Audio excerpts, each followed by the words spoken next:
What's going on, guys? Hit that like button, subscribe to the channel if you guys are new, and hit that bell so you get all notifications. Follow me at Teching It Out for the latest and greatest. Now listen, man, I'm back with another review. Please hit that like button, subscribe to the channel if you guys are new. I know I haven't been along for a while, but it is what it is, man. I got to work, I got to eat, I got to pay my rent. You know what it is, guys. So anyways, without any further ado, we are back.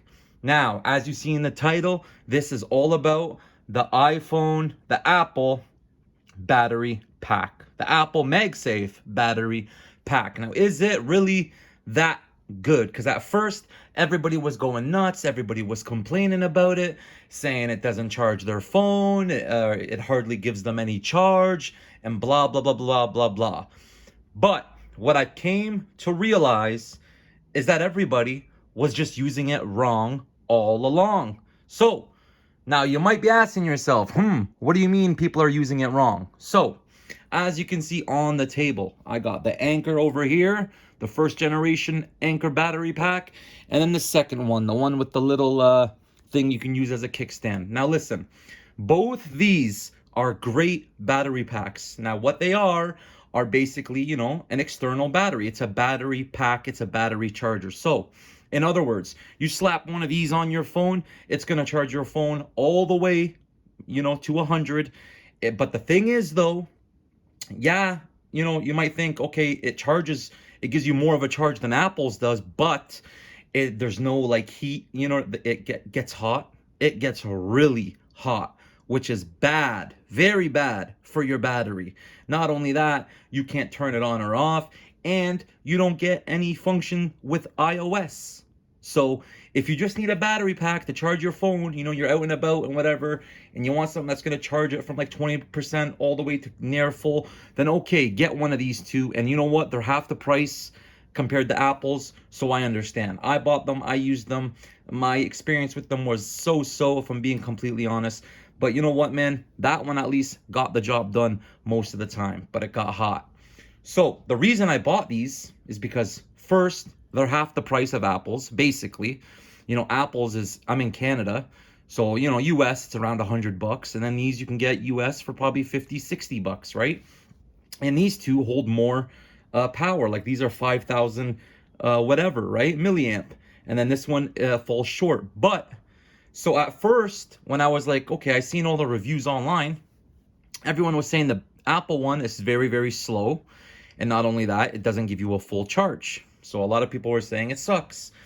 Then about, months later, half a year later or something, Apple gave that battery pack, an update. Changed it from 5 watts to 7.5 or 7 watts, whatever it is, which made it, a tad bit quicker. But this is the thing, like I said in the beginning of the video, the whole time people were using this wrong. So these are battery pack chargers, basically battery banks. This thing, look at it like a battery extender. What do I mean by that? So you might use your phone until it drops to 30%, 20%, then you slap one of these guys on, and then it charges, and it gets boiling hot, it ruins your battery, and etc. We can go on.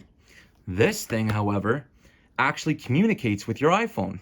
It's integrated with iOS. Not only do you get the widget to see how much of a charge you have, but the way you're supposed to use this it's simple. So if you're going out for a long day, you're going to an event or whatever, you slap the battery pack on in the beginning. So when your phone's at 100% or you walk out the door or whatever, you slap the battery pack on, and then what it will do is it will keep you basically at a certain charge. So say you're at 90%, it'll keep you hovering at that 90%, and it'll sip from the battery pack, then sip from your phone, and go back and forth. And you don't really get the heat problem that these two give you, because this thing is like, it's made for iOS. Like they designed it for the iPhone. It's from Apple. So it works best with your iPhone. And not only that, it talks to your phone compared to these two.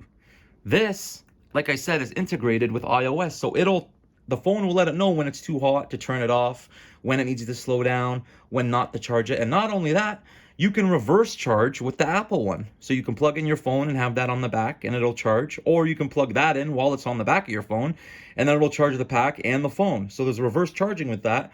With these, there isn't. Now, I'm pretty sure you can charge like your AirPods and stuff like that with it. Now listen, I gave these two a shot, but one thing I really don't like, guys, is the heat. The heat is the battery's worst enemy. All right? Now, I don't know about you guys, but when I use my phone, I want the maximum amount of battery I can get. And not only that, I want it to last as long as it can before it degrades. Even if you got Apple Care, they don't replace it until it drops under 80. And usually it won't drop under 80 until about 2 years later. And by that time, you're going to upgrade anyway because your contract's up or whatever. You know, every year a new phone comes out. So I started a new job. I basically do a delivery job. And I was using these, but I kind of gave up on them because it got too hot. And not only that, they like wouldn't work sometimes and whatever. So I gave in. I got the Apple one. Like I said, it got updated. It's now 7 watts or 7.5 watts. And like I told you guys, it works with iOS. So that's one of the reasons I wanted to get it. Yeah, I know it's pricey, but hey, having that battery widget is amazing. Having it communicate with your phone is amazing. Having it turn off and not overheat, like it will get maybe a little bit warm, but it won't get super hot like these two do. So this thing is the best for your battery and your phone overall. And not only that, man, like I said, it's good. It does what it is intended to do. It's a battery extender, not a battery charger like these two. So once you learn how to use this thing, no one will complain anymore. We were all using it wrong all along. So I can't wait to try it out. I'll get back to you guys in a week or two or something, or maybe in my next video and mention how it went. I know it's going to work good, man. I trust Apple. You know, yeah, maybe it could be a little thinner. It's the slimmest one out of all of these, just so you know. So it is already thin, but maybe when they get it, you know, maybe half the size and maybe fit a bit more in it now with this new battery technology they got, maybe it'll be that much better. So listen, I'm going to give it a try, man. I'll let you guys know how it goes in 2 weeks. Let's unbox it. Let's get this bad boy started. So I'm surprised it's coming with a plastic tab and not a paper tab like all the new phones do. So let's pop it out. I took off the tab and now the thing doesn't want to open. Oh, there you go. So there it is, guys. The battery pack. It's brand new. You know, you gotta love the presentation Apple always gives you. So sleek. Oh, it is thin, eh? It's a lot thinner than I thought it was. I thought it was a bit bigger. So let's get this plastic off. And there it is. So compared to the latest Anchor one, you can see the Anchor one's a tad bit, well, actually a little bit more longer. And not only that, I'm pretty sure the Anchor one is, yeah, it's actually a lot thicker than that one. So the Apple one is thinner, and I know it holds less milliamps or whatever you want to call it, but I guess there's double the voltage or whatever, so it actually equals out, and it works basically the same as these two. And, oh yeah, and there's a thing in the control panel.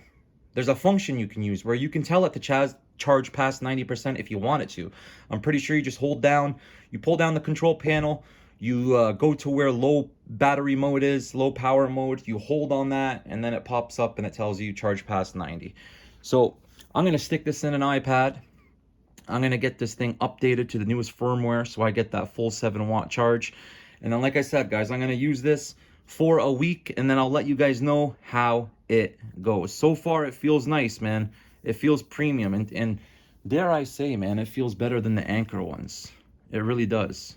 If you want my honest opinion, it feels better than the Anchor one. So, you know, that's what you come to expect from Apple. Just premium products that are designed to work. That's why I love Apple. That's why all you guys love Apple, man. Listen, hit that like button. Thank you guys all for watching. Let me know what you guys think. If you have purchased one of these batteries or any of these batteries, let me know which one's your favorite. Let me know pros and cons of each one. Honestly, my main concern, like I said, guys, was the heat. These two would get really hot. That's bad. That's a no-no for the battery. The Apple one at least communicates with your phone.